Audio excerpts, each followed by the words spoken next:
कार्यक्रमाचं आयोजन या ठिकाणी केलेलं आहे। त्या कार्यक्रमाला सर्व साठेनगरमधील बांधव बंधू भगिनी सर्व या ठिकाणी उपस्थित झालेले आहेत। 9 दिवस साळवे यांना अभिवादन करण्यासाठी, त्यांना नतमस्तक होण्यासाठी आपण सर्व या ठिकाणी आलात। त्याचबरोबर आमचे सर्वांचे प्रिय, आमचे सर्वांचे लाडके जावेद खान साहेब यांचे चिरंजीव वसीम जावेद खान या ठिकाणी आलेले आहेत। आमच्या नगराच्या वतीनं आम्ही आणि तेही योगेश शिंदे यांच्या माध्यमातून फार मोठ्या उत्सवामध्ये साजरे होत आहे। गेल्या 12 तारखेला सुद्धा कार्यक्रम झाला, परंतु आजचा कार्यक्रम ह्या निवडणुकीच्या धावपळीमध्ये असल्यामुळे आजच्या कार्यक्रमाला थोडासा वेगळा रंग आलेला आहे। मी या ठिकाणी हेच बोलण्यासाठी उभा राहिलो की आपल्याकडं अनेक उमेदवार या ठिकाणी येऊन जाणार आहेत, येतील जातील सुद्धा, परंतु आपल्याला जे लक्ष ठेवायचं आहे ते योगेश शिंदे म्हणण्याप्रमाणे आपल्याला लिफाफ्यावर लक्ष ठेवायचं आहे। एवढंच बोलतो आणि थांबतो। जय लवजी। तसेच आमचे डॉक्टर बाबासाहेब गोपले यांचे खरोखरच आमच्यावर उपकार आहेत। तसेच आमचे माता कुसुमसाहेब गोपले यांच्या नेतृत्वाखाली आम्ही सगळे कार्यक्रम घेतो।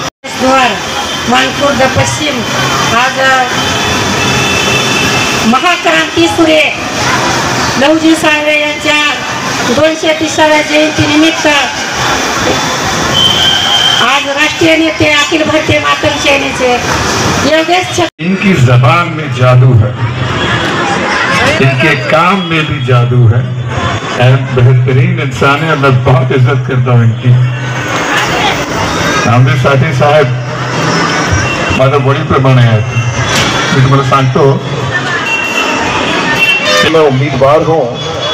हमें रूल है 10 बजे के पहले सब प्रोग्राम से निकलना पड़ता है, लेकिन बातें तो करना होगा आपको। आपके पास मैं आया हूँ, आप लोगों ने इतना जो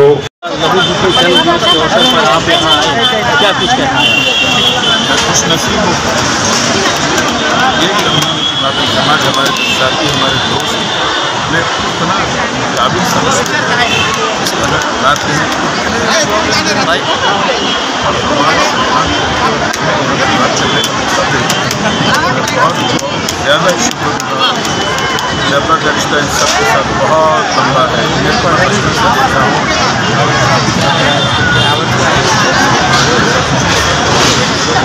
लोग प्यार मेरे अब्बा को दिया करते थे।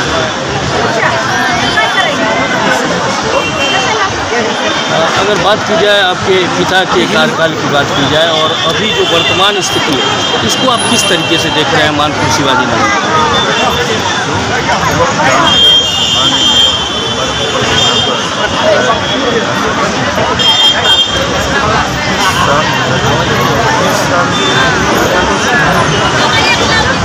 पिछले 15 साल जो हुआ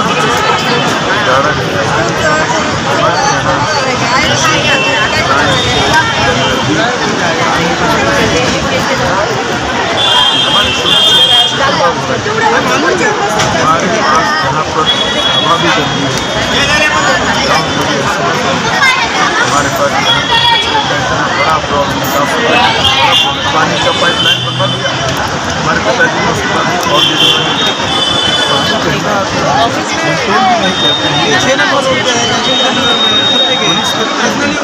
डालते बैठे हैं। अस्पताल एक वीडियो कॉलेज पुलिस स्टेशन होता है, उन्हें क्या करते स्टेशन उन्हें एक अस्पताल देने को तैयार नहीं। इतना बुरा है पिछले 15 साल का हिसाब। ये मांगना चीज़ें गवर्नमेंट से, गवर्नमेंट एडेड चाहिए हमेशा। हमारे लोग यहाँ पर गरीब, उन्हें होना चाहिए government aided college, government aided hospital, BMC hospital उनके पास होना चाहिए, गवर्नमेंट एडेड रिहैबिलिटेशन सेंटर।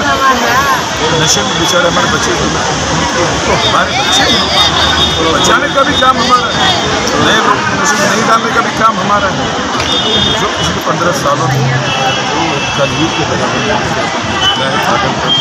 इसको हम मिल करके, हम सारे मिल करके रोकने वाले हैं। और नया ज़माना आएगा जो याद दिलाएगा लोगों को। सर लास्टली मैसेज क्या देना चाहेंगे? 20 तारीख को जो नवंबर को आप चुनाव का वोटिंग डालने लोग जनता जाएगी, उसके बारे में लास्टली मैसेज क्या देना चाहेंगे? मैं कहना चाहूँगा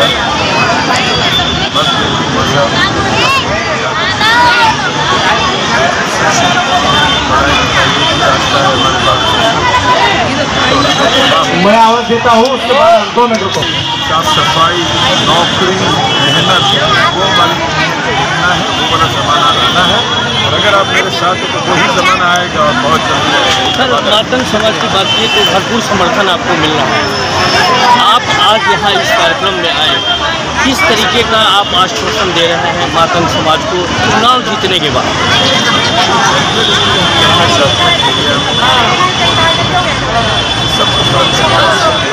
खास कम्युनिटी को बनाने के लिए बनाना होगा स्मारक। सारी चीज़ों को लेकर के नरेंद्र मोदी समाज के लिए गवर्नमेंट जाकर गवर्नमेंट के दरवाजे खटखटाएंगे। अगर हम मंत्री बन गए तो हमारा खुद का डिपार्टमेंट इस पर काम करेगा। अगर हम बाहर हैं तो हमारे साथी जो मंत्री रहेंगे वो मिल करके हम पूरी कम्युनिटी की जो डिमांड्स हैं कोशिश की जाएगी हर डिमांड को पूरा किया जाए और कंप्लीट किया जाए। शुरुआत नहीं मोठ्या इथे साजरा केला गेला आहे, आज बरेचसे केले गेले, काय सांगाल?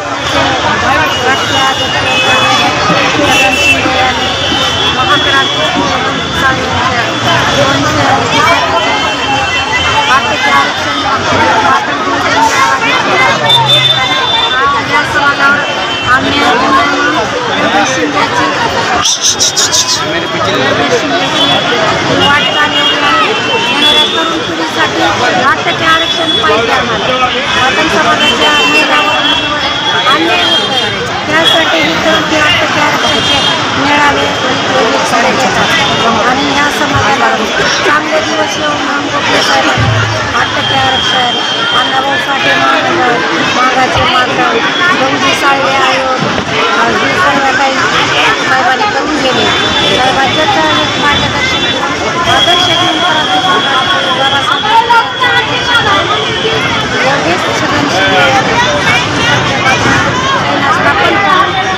क्रांतीच्या माध्यमातून ही पिवळा वादळ गल्लीपर्यंत चांद्यापासून पांड्यापर्यंत ठेवलेला आहे. 9 जूनचा जन्मोत्सव मोठ्या याच्या जगभरात केला जातो. आज मानपूरमध्ये देखील त्याच जोशाने त्या उत्साहाने साजरा केला. काय सांगा? आज खरंच आनंद होतो आहे. लोकनेते मान्य क्रांती सम्राट बाबासाहेब भोसले यांनी जे 1982 झाड लावलं त्याला आता कुठे 42 वर्षानंतर फळ येताना दिसत आहे. आता सर्व पक्षांना आमची दखल घ्यावीशी वाटते की मातंग समाज आता संघटित होत चालला आणि संघटित होतो फक्त तो जयललिताच्या काळाखाली. आज आम्हाला खरंच आनंद वाटला की जे काही उमेदवार आहेत ते सर्व उमेदवार आपापल्या परीने त्यांच्या परिसरामध्ये त्यांनी जयंती साजरी केली आणि विशेषतः या ठिकाणी प्राध्यापक जावेद खान साहेबांचे चिरंजीव वसीम जावेद खान साहेब आले होते आणि त्यांनी तत्वता मान्य केलं आहे की बाबा साठेनगरचे जे काही प्रश्न आहेत ते मी निवडून येईन नंतर बघू असं नाही, तर मी उद्यापासूनच्या प्रश्नांना मार्गी लावण्याचं काम हाती घेणार आहे. आज सर्व पक्षाचे लोक येऊन गेले, सर्व समाजातल्या लोकांनी आज अभिवादन केले. काय सांगितलं? खरंच त्यांचं देखील मनापासून अभिनंदन करतो. कारण लहुजीराजे साळवे हे तळागाळापर्यंत पोहोचलेले आहे आणि त्याचं सर्व श्रेय लोकनेते मान्य क्रांती सम्राट डॉक्टर बाबासाहेब भोसलेंना जातो. हे जे तुम्ही निळं वादळ सुरू केलेलं आहे ते वादळाच्या किती मागण्यांसाठी काय तुमचा पुढचा प्रयत्न करतात? आमच्या एकूण 32 मागण्या आहेत. प्रामुख्याने मागणी आहे की मातंग समाजाला स्वतंत्र 8% आरक्षण मिळालं पाहिजे. त्यानंतर लोकनेते मान्य क्रांती सम्राट डॉक्टर बाबासाहेब भोसले यांच्या लहुजी साळवेप्रमाणे अण्णाभाऊ साठेप्रमाणे आंतरराष्ट्रीय स्मारक सरकारने बनवा अशी आमची इच्छा आहे.